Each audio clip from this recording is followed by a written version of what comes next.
Hello बच्चों, बाजी कैसे आप सब? आई होप आप सब बहुत अच्छे हैं, मस्त हैं एंड सभी सेफ हैं। और आज है आपकी रिवाइज इंडिया की पहली बायोलॉजी की क्लास, जिसमें आज हम करने वाले हैं बायोलॉजी का most most most important chapter, जो कि है जैव प्रक्रम। किसी एक बोर्ड में नहीं आ रहा है, सभी बोर्ड में आ रहा है ना। चाहे वो यूपी हो, एमपी हो, बिहार, चाहे जिसके मैंने नाम नहीं लिए, वो भी सारे बोर्ड्स में गाइस वाला चैप्टर आ रहा है। बहुत ज्यादा इंपॉर्टेंट है, हर साल यहाँ से क्वेश्चन आता है और इस बार भी यहाँ से आएगा। चाहे वो ऑब्जेक्टिव हो, चाहे वो सब्जेक्टिव हो, उसमें भी वेरी शॉर्ट शॉर्ट लॉन्ग कुछ भी हो, यहाँ से क्वेश्चन आना ही आना है 100%। और इसको ट्राई करेंगे कि भाई 25 मिनट से और भी कम समय में इसको पूरा कर दें बढ़िया तरीके से, है ना। तो भाई इतना बड़ा चैप्टर सोचो, इतने कम समय में रिवाइज हो रहा है, क्या बात है, मजे है ना।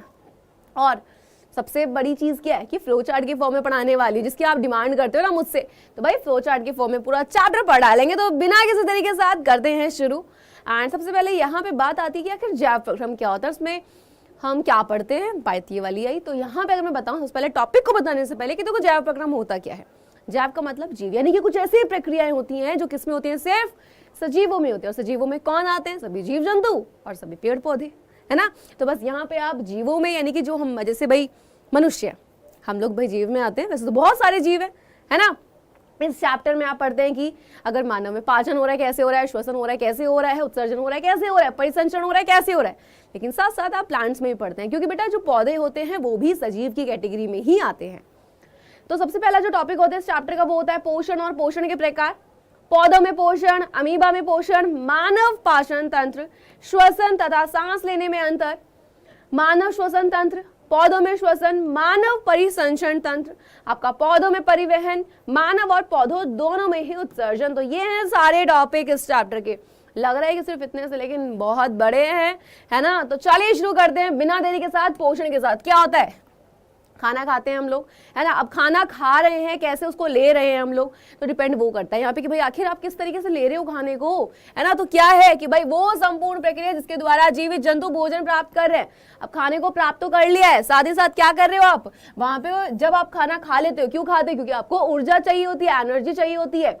अब जो वो ऊर्जा मिली है उसका क्या करते हो, उपयोग करते हो, बस वही पोषण है ना। तो अब बात करी जाए कि भाई खाना कैसे लिया जा रहा है, तो खाना जीव दो तरीके से ले सकता है ना। कि भाई या तो वो खुद से बना रहा है या दूसरों पर डिपेंड है।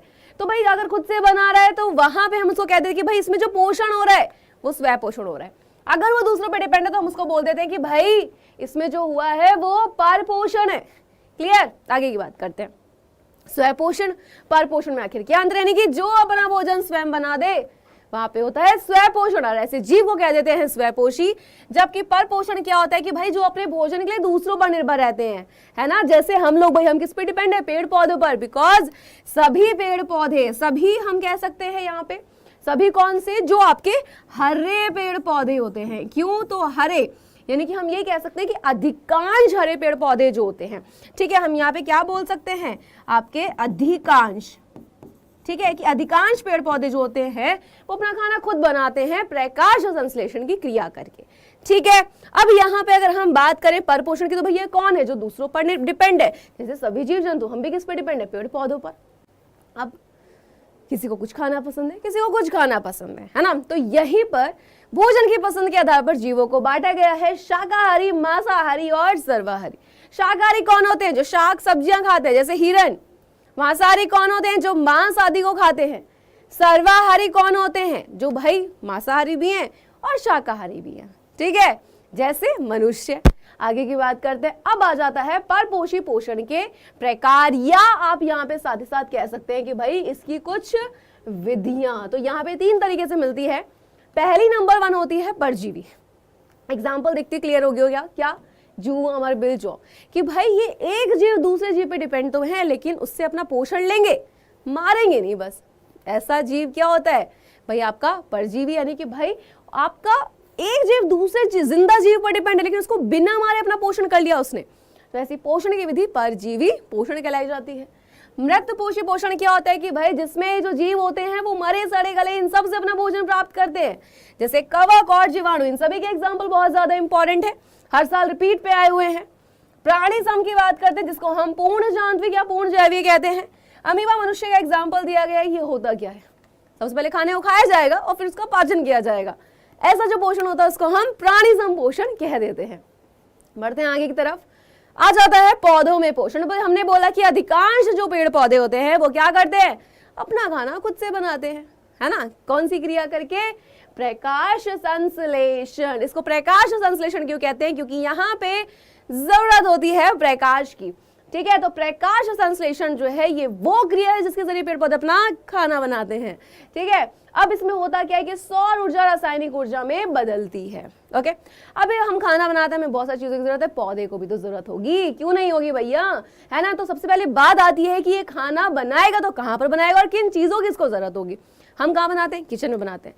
पेड़ पौधों का भी तो कोई ना कोई होगा ना किचन, तो बिल्कुल। तो प्रकाश संश्लेषण का स्थान कहाँ पर होती है, क्लोरोप्लास्ट में, जिसको हम हरित लवक कह देते हैं।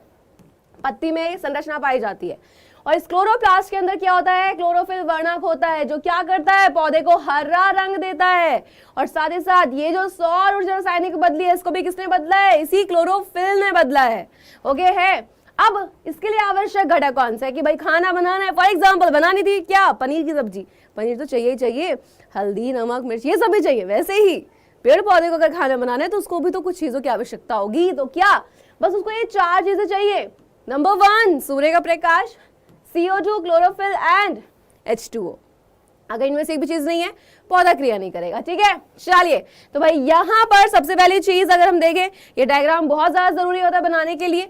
होता क्या है कि भाई प्रकाश संश्लेषण क्रिया में जब पौधे की पत्ती में जो क्लोरोप्लास्ट होता है उसके अंदर जो क्लोरोफिल के कण होते हैं, जब प्रकाश आता है तो वो क्लोरोफिल के कण क्या करते हैं, उस प्रकाश को अवशोषित कर लेते हैं।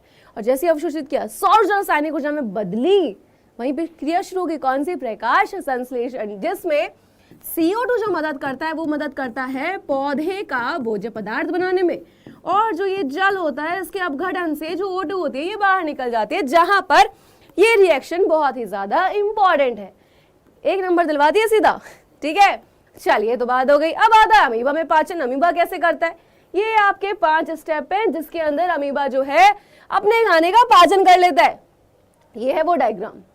सबसे पहले स्टेप जो है इसको आप इसी स्टेप में करेंगे। नंबर 1 स्टेप में होता है क्या है कि अंतर्ग्रहण, यानी कि अमीबा है, जैसे ही उसके पास जब खाना आ जाता है तो अमीबा उसको पकड़ लेता है, ठीक है, और खा लेता है। अंतर्ग्रहण हो गया। और जैसे खाना अंदर आते हैं तो इस खाने के अंदर आती है, खाने के चारों तरफ बन जाती है रिक्तिका, जिसको हम बोल देते हैं खाद्य रिक्तिका।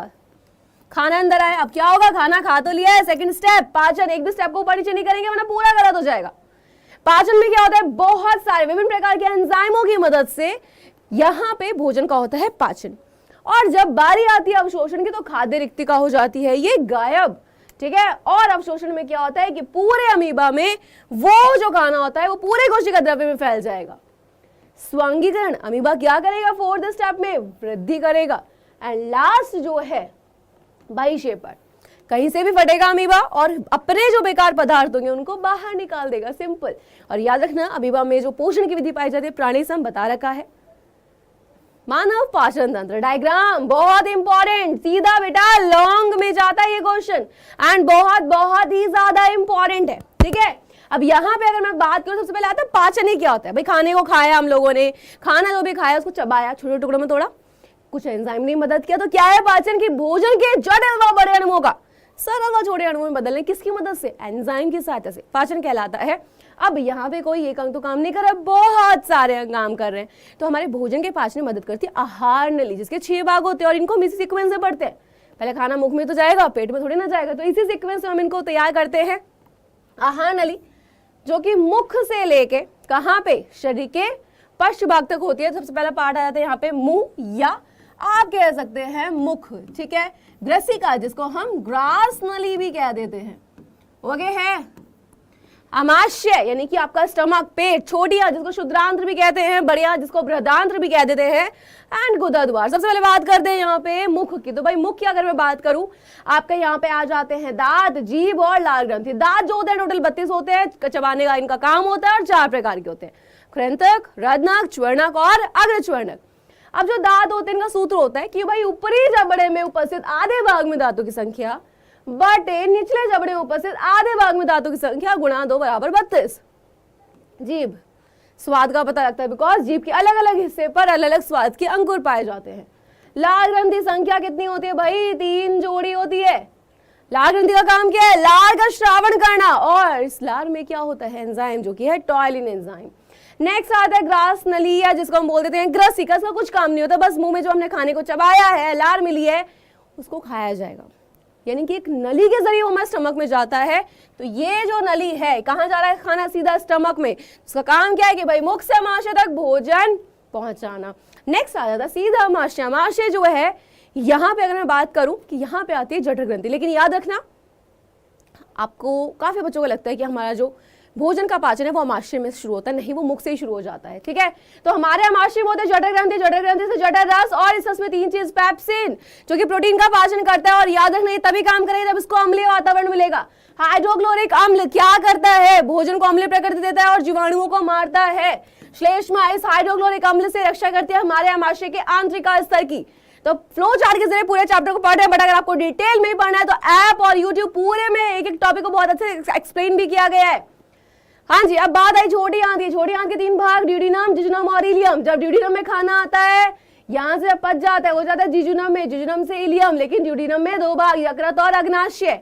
यकृत सबसे बड़ी ग्रंथि है जो पित्तरस का श्रावण करती है, और इस पित्तरस में क्या होते हैं? पित्त लवण होते हैं। ये क्या काम करते हैं कि वसा की बड़ी गोलिकाओं को छोटी गोलिकाओं में तोड़ते हैं।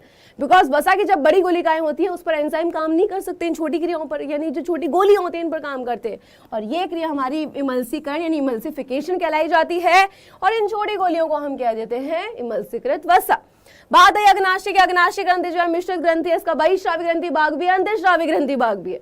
बहिःश्रावी ग्रंथि भाग एंजाइम को निकालेगा, अंतःश्रावी ग्रंथि वाला भाग हार्मोन को निकालेगा।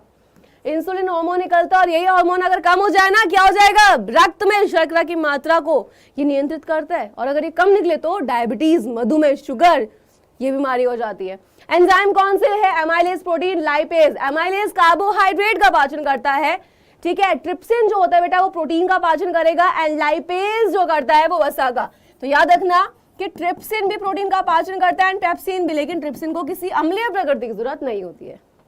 ओके, बड़ी याद, जल का अवशोषण होता है, बिकॉज यहाँ पे दीर्घरोम होते हैं जो जल को अवशोषित कर लेते हैं, एंड गुदद्वार जो बेकार पदार्थों को शरीर से बाहर निकाल देता है, जितना भी अपचित और बेकार पदार्थ होते हैं। ठीक है, अब यहाँ पर आ जाता है नेक्स्ट श्वसन। तो श्वसन क्या होता है कि जो भी खाना खाए उससे ऊर्जा को निर्मुक्त कराना।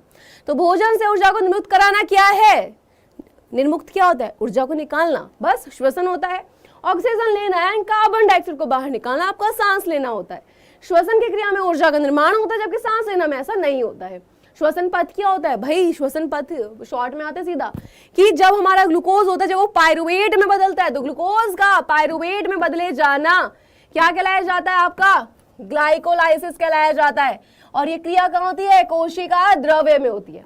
अब श्वसन 2 तरीके से होता है। एक होता है जो ऑक्सीजन की अनुपस्थिति में होता है, यानी कि कौन सा? अवायवीय श्वसन। एक होता है जो ऑक्सीजन की उपस्थिति में होता है, जहां पे ऑक्सीजन चाहिए, वायवीय श्वसन। ऑक्सीजन की अनुपस्थिति में क्या बनता है? यहाँ पे जब आपके पायरुवेट के अणु यीस्ट में आते हैं तो इथेनॉल प्लस CO2, साथ ही साथ मांसपेशियों में जब आएंगे तो लैक्टिक अम्ल इकट्ठा हो जाता है, जिसकी वजह से क्या होता है? मांसपेशियों में ऐंठन आती है, और यहाँ पर बनते हैं 2 ATP के अणु। ATP क्या है? एडेनोसिन ट्राइफॉस्फेट, ऊर्जा मुद्रा के रूप में जाने जाते हैं। और वाप का जो वायवीय श्वसन होता है वो माइटोकॉन्ड्रिया में होता है, और यहाँ पे CO2 जल और ऊर्जा बनती है।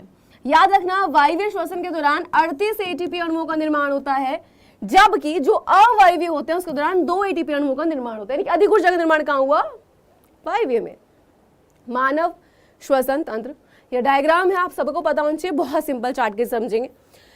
यहाँ पे सबसे पहले आ जाता है ऊपरी श्वसन तंत्र, निचला और श्वसन मांसपेशियां।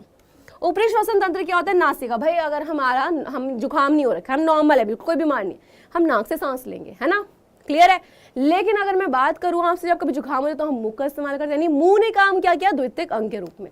जब नाक से सांस लेते हैं, फिर आ जाती है बात ग्रसनी की। ग्रसनी क्या करती है? ग्रसनी तो अपनी संरचना से ये सुनिश्चित करती है कि क्या खाना खाने वाली नली में जा रहा है, क्या यह वायु जो है वो श्वास नली में जा रही है, नहीं जा रही, यानी वायु नली में जा रही है, नहीं जा रही है। ठीक है, आगे की बात करते हैं। अब याद रखना कि जो ग्रास नली होती है, यानी कि जो आपकी ग्रसनी होती है, ग्रास नली नहीं बोलेंगे, वो हम पाचन तंत्र में बोलते हैं। ग्रसनी एक अलग संरचना है। ग्रसनी अब ध्यान से, ये तो मैंने बता दी कि भाई ये क्या करती है, अपनी संरचना से ये सुनिश्चित कर रही है कि क्या खाना जो है वो खाने वाली नली में जा रहा है या वायु वाली नली में जा रही है, नहीं जा रही है। ठीक है, क्यों? क्योंकि गले में होता है एपिग्लॉटिस, जो ये स्विच की तरह काम करता है, खाने को खाने वाली नली में, वायु को वायु वाली नली में। निचला श्वसन तंत्र, श्वास नली क्या करे? जहां से वायु होकर फेफड़ों तक पहुंचती है, यही नली आगे चल के 2 बराबर भागों में बढ़ जाती है आपकी श्वसनी, श्वसनी और अन्य भागों में बढ़ जाती है श्वसनिकाएं, है ना। और फेफड़े क्या होते हैं, यहाँ पे होती हैं कुपिकाएं जो गैसों का आदान प्रदान करने में क्या करती हैं, मदद करती हैं। और डायफ्राम में श्वसन मांसपेशी, तो जब हम सांस लेते हैं तो ये अपनी शेप को कभी इस तरीके से बदलता रहता है, ठीक है। तो भाई अब बात पौधों में श्वसन की भी आ जाए तो पौधे श्वसन कैसे करते हैं भाई, तो याद रखना कि पौधे जो श्वसन करते हैं वो करते हैं रंध्रों के माध्यम से। पत्ती में स्थित छोटे छोटे सूक्ष्म छिद्र होते हैं ये, जिनका 2 काम है, गैसों का विनिमय और वाष्पोत्सर्जन। गैसों का विनिमय कर रहे हैं पौधे, क्या कर रहा है, दिन में तो वो CO2 को ले रहा है, जब प्रकाश संश्लेषण क्रिया कर रहा है O2 को बाहर निकाल रहा है, लेकिन रात में वो CO2 को क्या करता है, बाहर निकालेगा और O2 को लेगा, इसलिए मना करते हैं रात को पेड़ के नीचे नहीं सोना चाहिए। और वाष्पोत्सर्जन, जितना भी फालतू पानी आप पेड़ पौधे को देते हो उसको वाष्प के रूप में निष्कासित कर देता है। इससे फायदा क्या होता है कि पौधे का ताप नियत रहता है और साथ ही साथ बेटा जितना भी अतिरिक्त जल होता है उसको बाहर निकाल देता है। क्लियर है। अब ये रंध्र ना खुलते और बंद होते रहते हैं, और रंध्रों का खुलना और बंद होना जो डिपेंड करता है ना, वो इन द्वार कोशिकाओं की स्फीति और शिला दिशा पर करता है। जब ये स्फीति दशा में होते हैं रंध्र खुल जाते हैं, जब शिला दशा में होते हैं रंध्र बंद हो जाते हैं। और द्वार कोशिकाओं की संख्या पता है कितनी होती है, सिर्फ 2, ठीक है। चलिए अब आता है परिवहन तंत्र। भाई परिवहन तंत्र क्या है कि भाई हमारी बॉडी में, पूरी बॉडी में क्या हो रहा है, ब्लड सर्कुलेट हो रहा है, और ब्लड अगर जा रहा है तो भाई वो अपने साथ और चीजों को भी लेकर जा रहा है। बस सबसे पहले रक्त को जानना होगा, रक्त लेकिन 4 चीजों से मिलकर बना है, प्लाज्मा, आरबीसी, डब्ल्यूबीसी, रक्त, प्लेटलेट्स, पूरे ब्लड का 55%, बाकी का 45%, ये तीनों मिलकर होते हैं, ठीक है। प्लाज्मा क्या है, लिक्विड है, पीले रंग का एक द्रव होता है। आरबीसी, इसमें हीमोग्लोबिन होता है, इसकी वजह से जो हमारा ब्लड होता है वो लाल दिखता है, लेकिन इनमें केंद्रक नहीं होता है और 120 दिन तक जिंदा रहती है बस ये। डब्ल्यूबीसी सैनिक कोशिकाएं कहते हैं, क्यों, क्योंकि हमें बीमार होने से बचाती है, और जब हम बीमार हो जाते हैं तो क्या करते हैं भाई, यानी कि अगर मैं बात करूँ डब्ल्यूबीसी जो होती है इनको हम सैनिक कोशिकाएं क्यों कहते हैं, सैनिक क्या करते हैं, रक्षा। वैसे ही हमारी बॉडी में ये क्या करते हैं, हमें बीमारों से बचाती है। कोई बैक्टीरिया वगैरह आ जाता है ना, उसको मारती है कि भाई नहीं हम बीमार होने नहीं देंगे, ठीक है। एंड रक्त प्लेटलेट्स क्या करते हैं कि जब कभी चोट लग गई, चोट लग गई क्या करती है, रक्त को जमा देती है ताकि पूरी जो हमारी बॉडी है, यानी पूरी बॉडी से ब्लड बाहर ना जाए, है ना। और याद रखना डब्ल्यूबीसी जो होती हैं इनमें केंद्रक मिलता है, उनका जीवन काल बहुत कम होता है, कहीं लिखा है 10 से 12 दिन, कहीं 12 से 20 दिन, तो हम लेके चलते हैं कि 12 से 20 दिन होता है। बस ब्लड को जान लिया कैसे काम हो रहा है। तो हमारी बॉडी में क्या होते हैं कि रक्त वाहिनी होते हैं जिनके अंदर ब्लड बहता है, पाइप के अंदर पानी, वैसे रक्त वाहिनियों के अंदर रक्त बहता है। धमनी और शिरा आती है, धमनियों में शुद्ध रक्त बहता है, शिराओं में अशुद्ध, लेकिन एक धमनी ऐसी होती है जिसमें अशुद्ध रक्त बहता है, वो है फुफ्फुस धमनी, जिसको पल्मोनरी धमनी भी कहते हैं। एक शिरा ऐसी भी होती है जिसमें आपका शुद्ध रक्त बहेगा, जो कि है पल्मोनरी शिरा, जिसको हम फुफ्फुस शिरा भी कहते हैं। बहुत छोटे से चार्ट के जरिए पूरा आपको उसकी क्रियाविधि समझाऊंगी, ठीक है। तो भाई यहाँ पे आता है इसके समझाने के लिए हृदय। हृदय क्या करता है, हमारी पूरी बॉडी में ब्लड को पंप कर रहा है, ठीक है। अब यहाँ पे ध्यान से इसकी क्रियाविधि को समझना। देखो महाशिरा क्या करते हैं, शरीर के विभिन्न भागों से अशुद्ध रुधिर जो कि कार्बन डाइऑक्साइड वाला होता है, कहाँ लेकर आई, हृदय के दाएं लिंब में। दाएं लिंब से कहाँ गया ब्लड, तीर के निशान को देखना है, ठीक है, जहां पर एरो जा रहे हैं दाएं नीले में। यहां से फुफ्फुस धमनी, अकेली ऐसी धमनी जिसमें अशुद्ध रक्त बहता है, बाकी सभी धमनियों में शुद्ध, यहां से लेगी रुधिर को फेफड़ों में लेके जाएगी। फेफड़े क्या करेंगे, ब्लड से CO2 को अलग कर देंगे और रक्त को शुद्ध कर देंगे। अब इस शुद्ध रक्त को फुफ्फुस शिरा लेकर जाती है और बाह्यलिंद में ले आती है, बाह्यलिंद से बाह्यनीले, और यहां से महाधमनी सीधा कहां पे, शरीर के विभिन्न अंगों में पहुंचा देती है। सिंपल, ठीक है। ये डायग्राम बनाना बहुत ज्यादा जरूरी है, एग्जाम में आता ही आता है। डायग्राम की प्रैक्टिस जब तक नहीं करोगे डायग्राम बनाने नहीं आएंगे। हृदय स्पंदन क्या होता है कि भाई हृदय की जो धड़कन होती है 1 मिनट में 70 से 72 बार होती है, और स्टेथोस्कोप के जरिए हम इसको सुनते हैं। वहीं पे अगर मैं बात करूं रक्तदाब, रक्त जिस दबाव के साथ हमारी रक्त वाहिनियों में बहता है, क्या है, रक्तदाब है। स्फिग्मोमैनोमीटर के जरिए हम इसको क्या करते हैं, चेक करते हैं। और सिस्टोलिक आपका होता है 120 mmHg और डायस्टोलिक होता है 80 mmHg। यहीं से क्वेश्चन बनते हैं। दोहरा परिसंचरण क्या होता है कि भाई हमारे हृदय से ब्लड 2 बार होकर गुजरता है, एक बार अशुद्ध आया है ना, फिर फेफड़ों में गया, शुद्ध हो गया, वापस हृदय में आया, फिर अंगों में भेज दिया। तो इस तरीके से 2 बार रक्त हमारे हृदय से होकर गुजरता है, जिसको हम दोहरा परिसंचरण कह देते हैं, ठीक है। लेकिन ये चीज तो पौधों में भी होती है, परिवहन तो पौधों में भी होता है। पौधों में दिल नहीं होता, लेकिन पौधों में क्या होता है, जब हमने पानी दिया, पौधे ने खाना बनाया, पौधे के एक भाग तक जाएगा कैसे, कौन लेकर जाएगा, जाइलम एंड फ्लोएम। यही दोनों संवहन होता है। जाइलम, ज से जल, क्या करेगा, जल का संवहन। फ से फ्लोएम, एफ से फूड यानी कि भोजन, क्या करेगा, भोज्य पदार्थों का स्थानांतरण। जाइलम कैसा होता है, एक दिशीय है कि भाई एक बार, यानी कि जो जल और खनिज जिनको ये ऊपरी भाग में लेके जाएगा पौधे के, वो लौट के नीचे नहीं आता जल। और फ्लोएम कैसा होता है कि सभी दिशाओं में करता है भोज्य पदार्थों का स्थानांतरण, इसीलिए ये होता है द्विदिशीय। ओके, अब उत्सर्जन तंत्र जो कि बच्चों को बहुत डिफिकल्ट लगता है, जो कि नहीं है इतना डिफिकल्ट। क्या है उत्सर्जन तंत्र? अब कुछ पदार्थ ऐसे होते हैं, जब घर में जो कूड़ा करकट होता है आप रखते हो घर में, नहीं फेंक देते हो, है ना, वैसे ही हमारी बॉडी बेकार पदार्थों को नहीं रखती है। तो होता क्या है कि भाई शरीर में जितने बेकार पदार्थ होते हैं, है ना, उनको क्या कर देना, शरीर से बाहर निकाल देना, उत्सर्जन की क्रिया। अब हमारी बॉडी में याद रखना जो ये काम करते हैं वो करते हैं व्रक, और व्रक बने होते हैं नेफ्रॉन से मिलकर। सिंपल सी व्रक क्या होते हैं, जो किडनी होती है, सेम के बीज के आकार की जैसे होती है, कैप्सूल जैसा कोई कोई बोल देता है। पूरे व्रक में ये आपकी जो नलिकाएं होती है फैली होती हैं, लगभग 10 लाख व्रक नलिकाएं होती है, यानी कि नेफ्रॉन होते हैं जो पूरे व्रक में होती है। अब ब्लड से जितना भी जैसे कार्बन डाइऑक्साइड है वो तो पहले अलग हो गई, लेकिन नाइट्रोजन वेस्ट कैसे अलग होगा, वो कौन अलग करेगा, ये नेफ्रॉन अलग करती है। ये बोर्ड का मोस्ट इंपॉर्टेंट क्वेश्चन है, ठीक है। तो यहाँ पर 4 आपके आते हैं कि सबसे पहले व्रक, आपका मूत्र नलिका यानी कि यूरेटर, जहां से यूरिन होकर कहाँ जाता है, यूरिनरी ब्लैडर में। थर्ड यूरिनरी ब्लैडर ही है, यानी कि मूत्राशय जहाँ पे यूरिन इकट्ठा होता है, और यूरिथ्रा यानी कि मूत्र मार्ग के जरिए यूरिन बाहर निकलता है, ठीक है। अब ये इसकी संरचना होती है।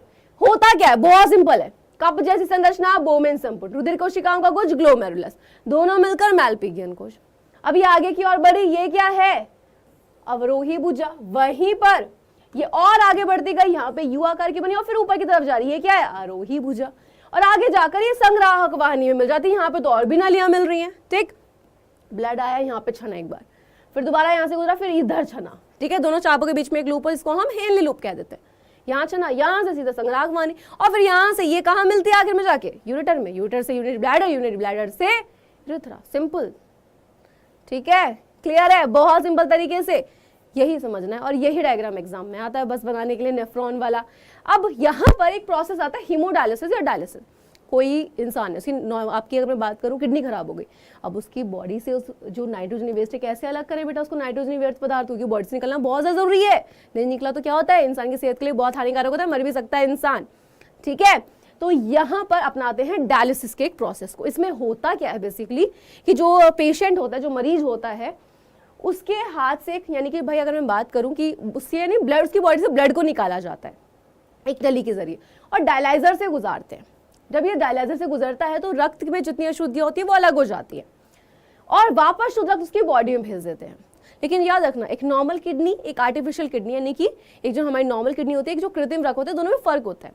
नॉर्मल किडनी में रक्त 2 बार छनता है, और इस डायलिसिस वाले प्रोसेस में, यानी कि जो कृत्रिम रक्त वाला जो प्रोसेस है, जिसको हम हिंदी में अपोहन कह देते हैं, ये जो प्रोसेस है हीमोडायलिसिस या डायलिसिस, इसमें रक्त सिर्फ 1 बार छनता है, ठीक है, बस यही है। अब पौधे भी तो कुछ पदार्थों को उत्सर्जित करते हैं, लेकिन इसमें सिर्फ कुछ ही पदार्थ के रूप में वो बेकार पदार्थों को बाहर निकालते हैं, जैसे रेजिन, आपका गोंद, टैनिन, इन सब के रूप में बेकार पदार्थों को बस बाहर निकाल देते हैं, सिंपल, क्योंकि इनके लिए उनमें कोई तंत्र तो उपस्थित नहीं होता है, ठीक है, इन्हीं के नाम आते हैं, इसके अलावा आपके कोर्स में और कुछ नहीं है, बस खत्म, सिंपल सा। देखा कितने कम समय, मैंने बोला था ना बहुत ही कम समय में आपको पूरा चैप्टर रिवाइज करा दूंगी, तो बस यही है रिवाइज इंडिया का फायदा, रिवाइज करते रहिए। डिटेल में आपको लेक्चर ऐप पर भी मिलेगा और यूट्यूब पर भी मिलेगा, दोनों जगह लेक्चर्स अवेलेबल है डिटेल में। आई होप आपको जल्दी से यहाँ पे बहुत से समझ आया है, जल्दी से आपका रिवीजन हो गया है। तो मिलते हैं नेक्स्ट क्लास में एक न्यू चैप्टर के साथ, तब तक के लिए बाय बाय, टेक केयर, पढ़ते रहिए, आगे बढ़ते रहिए।